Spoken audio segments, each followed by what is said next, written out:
निस्वार्थ सेवा ओडिशा निस्वार्थ सेवा चैरिटेबल ट्रस्ट द्वितीय समाज मंगल हुंडीदान कार्यक्रम आमे आज जड़े कर्कट पीड़ित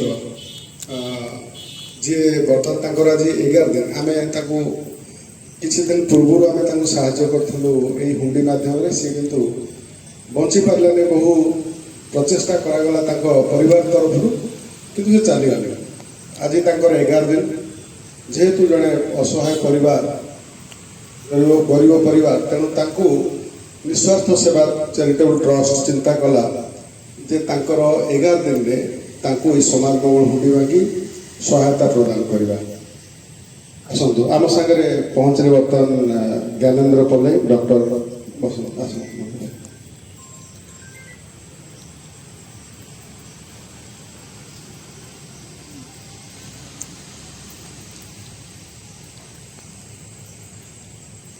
आज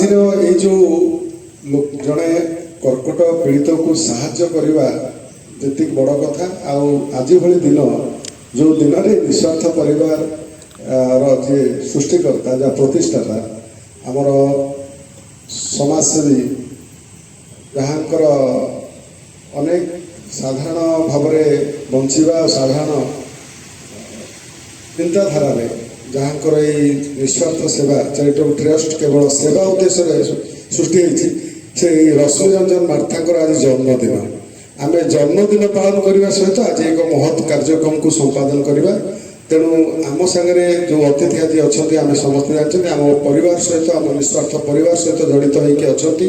विशेषकर आम परम पूज्य गुरु श्रीजुक्त प्रद्युम्न शतपथी अच्छा आम सागरे अच्छा संग्राम पाइकराय जी कि संगठन आरंभरू प्रेरणा संगठन चली विशेषकर 2 जन अच्छा आम सागर बर्तमान पहुँचले जे प्रोफेसर ज्ञानेन्द्र पल्ले तेणु हाथ में आज भांगा बर्तमान हुंडी भांगी आगे दे सारापर आम जन्मदिन पालन करा बर्तमान टे आगे संग्राम भाई एक शुभेच्छा सहित आज कार्यक्रम बाबद में कहे सेवा ओडिशा सब जो युवक मानक नहीं गठन होती बर्तमान आम नवनिर्वाचित सभापति अच्छा संपादक यार प्रतिष्ठाता और अन्य कर्मकर्ता माने सब सारा भुवनेश्वर जिते संगठन अच्छी मुझेतु महासंघर सभापति अच्छी जेहेतु अनेक संगठन सभापति सारा ओडिशा रे तेणु निस्वार्थ सेवा ओडिशा भुवनेश्वर जो भली काम करे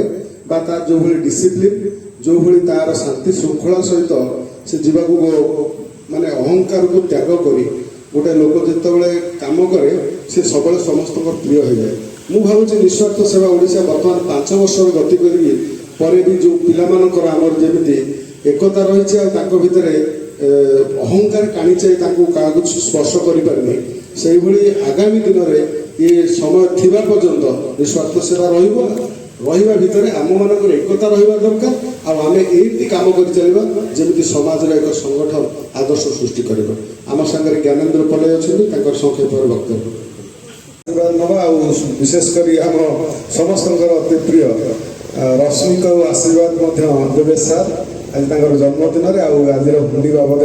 आम मान प्रेरणा देवे सार।